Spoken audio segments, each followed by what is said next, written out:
Halo anak-anak, sudah siap untuk belajar? Kali ini kita akan belajar pelajaran 1.1 mengidentifikasi permasalahan aktual teks persuasi. Tujuan pembelajaran kali ini agar siswa mampu mengidentifikasi permasalahan aktual teks persuasi. Ayo kita mulai pelajaran kali ini.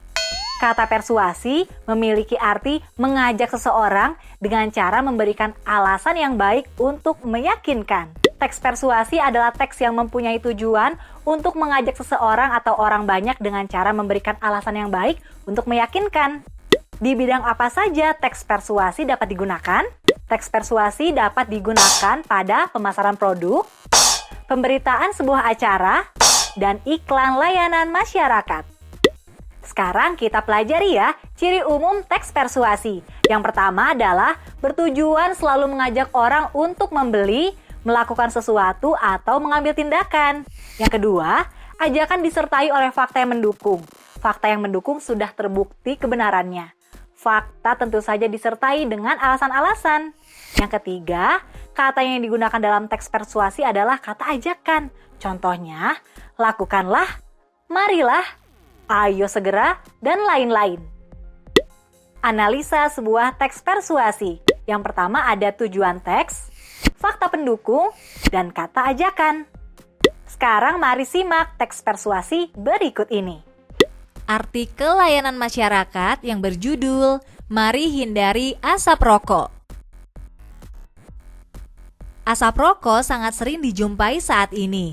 Dimanapun dan kapanpun, sangat mudah melihat seseorang sedang menghisap sebatang rokok dan menghembuskan asapnya ke udara. Bagi orang-orang yang tidak merokok, tetap saja menghirup asap tersebut dari orang lain yang perokok aktif. Seseorang yang menghirup asap dari orang lain disebut perokok pasif. Para perokok pasif ini juga harus mendapatkan dampak negatif dari asap rokok yang secara tidak langsung ia hirup. Sudah menjadi rahasia umum bahwa perokok pasif juga mendapat dampak negatif dari asap rokok sama seperti perokok aktif. Bahkan beberapa sumber menyatakan jika perokok pasif lebih besar dampaknya daripada perokok aktif. Ini disebabkan para perokok pasif menghirup asap rokok jauh lebih banyak daripada perokok aktif. Perokok aktif menghembuskan asapnya ke udara dan hanya sebagian kecil yang mereka hirup. Sedangkan perokok pasif, keseluruhan asap yang ada di udara dihirup olehnya. Inilah mengapa ada baiknya bagi seseorang yang tidak merokok agar menghindari asap rokok. Serta para perokok aktif mulai sadar supaya merokok di lingkungan yang telah dianjurkan. Data menyebutkan bahwa 40% anak di dunia menjadi perokok pasif dan 30% orang dewasa. Ada lebih dari 150 juta orang warga Indonesia yang menjadi perokok pasif baik di lingkungan, di kantor, maupun di kendaraan umum. Bahaya menjadi perokok pasif sama seperti perokok aktif, yaitu gangguan pernapasan, jantung, dan kanker paru-paru. Bahkan, Badan Kesehatan Dunia atau WHO menyatakan jika tingkat kematian pada perokok pasif akibat asap rokok yang dihirup mencapai 600.000 jiwa per tahun. Angka yang sangat fantastis mengingat mereka hanya menghirup asap yang dihembuskan oleh perokok aktif ke udara tanpa ikut serta merokok.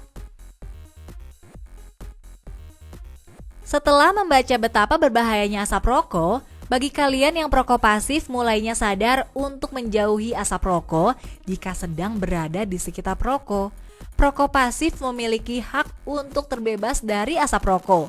Jika kalian menemukan perokok aktif di sekitar kalian, sebaiknya tegur dan minta untuk merokok di tempat yang telah ditentukan. Dan untuk perokok aktif, sadarlah jika asap kalian merugikan banyak orang. Dari sekarang, mulailah sadar untuk menghindari asap rokok, karena berbagai ancaman terdapat di balik kepulan asap di udara tersebut. Mari kita identifikasikan teks persuasi yang berjudul Mari Hindari Asap Rokok. Teks persuasi berjudul Mari Hindari Asap Rokok. Tujuan teks yaitu agar perokok aktif dan pasif mengetahui bahaya merokok. Kemudian, agar perokok aktif tahu bahwa mereka membahayakan perokok pasif. Kemudian, agar perokok pasif menghindari asap rokok, dan agar perokok aktif menghentikan kebiasaannya merokok. Teks persuasi, judul Mari Hindari Asap Rokok. Data pendukung teks, yang pertama ada data menyebutkan 40% anak di dunia dan 30% orang dewasa adalah perokok pasif. Yang kedua, akibat asap rokok adalah gangguan pernapasan, jantung, dan kanker paru-paru. Yang ketiga, tingkat kematian perokok pasif mencapai 600.000 jiwa per tahun. Judul, Mari Hindari Asap Rokok. Kalimat ajakan adalah, dari sekarang mulailah sadar untuk menghindari asap rokok, karena berbagai ancaman terdapat di balik kepulan asap di udara tersebut. Sebagai seorang pembaca teks persuasi, kita harus bisa menangkap saran dan ajakan yang dituangkan di dalam teks. Sekarang kita akan mengenal contoh topik teks. Yang pertama adalah hidup sehat, yang kedua hemat listrik, yang ketiga jangan buang sampah sembarangan, yang keempat hemat air, yang kelima lindungi alam, dan lain-lain.